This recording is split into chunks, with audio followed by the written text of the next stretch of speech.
വീൽചെയറിനെ ആശ്രയിക്കുന്ന ഭിന്നശേഷിക്കാരുടെ ഉന്നമനം ലക്ഷ്യമാക്കി മലപ്പുറം ജില്ലാ ഭരണകൂടവും സ്പോർട്സ് കൗൺസിലും ചെസ് പരിശീലനം സംഘടിപ്പിച്ചു.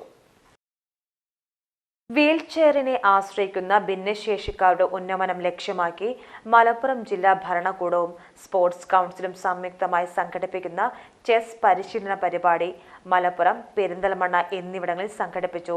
പരിപാടിയുടെ ഉദ്ഘാടനം ജില്ലാ കളക്ടർ VR വിനോദ് നിർവഹിച്ചു. ഭിന്നശേഷിയുള്ളവർക്കും മറ്റുള്ളവരെ പോലെ തന്നെ എല്ലാ മേഖലകളിലും ഇടപെട്ട് പ്രവർത്തിക്കാനും ജോലി ചെയ്യാനും സന്തോഷത്തോടെ ഇരിക്കാനും സാധിക്കണം. അപ്പോൾ സന്തോഷത്തോടെ ഇരിക്കണമെങ്കിൽ പല കാര്യങ്ങളിലും അവരെ എൻഗേജ് ചെയ്യിക്കേണ്ടതുണ്ട്.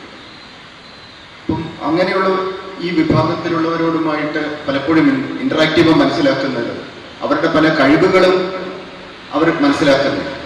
അതുകൊണ്ട് തന്നെ സന്തോഷകരമായി ഇരിക്കുന്നതിനും കഴിയുന്നില്ല. അപ്പോൾ ഇതെങ്ങനെ പരിഹരിക്കുന്നതിന് വേണ്ടിയുള്ള ഒരു ശ്രമത്തിൻ്റെ ഭാഗമായിട്ടാണ് ചെസ് കളി പഠിപ്പിക്കുക എന്ന് പറയുന്നത് നമ്മൾ മുമ്പോട്ട് വയ്ക്കുന്ന പല കാര്യങ്ങളിലൊന്നാണ്. അപ്പൊ ചെസ് കളിയാവുമ്പോൾ എല്ലാവർക്കും മറ്റുള്ളവരെ പോലെ തന്നെ കളിക്കാൻ പറ്റും. മറ്റ് പല സ്പോർട്സും ഭിന്നശേഷിയുള്ളവർക്ക് വേണ്ടി അറേഞ്ച് ചെയ്തിട്ടുണ്ട്, പല സംഘടനകളും ഒക്കെ അറേഞ്ച് ചെയ്തിട്ടുണ്ട്. മലപ്പുറം കോട്ടപ്പടി GLP സ്കൂളിൽ നടന്ന പരിപാടിയിൽ മലപ്പുറം നഗരസഭാ ചെയർമാൻ മുജീബ് കാടേരി അധ്യക്ഷത വഹിച്ചു.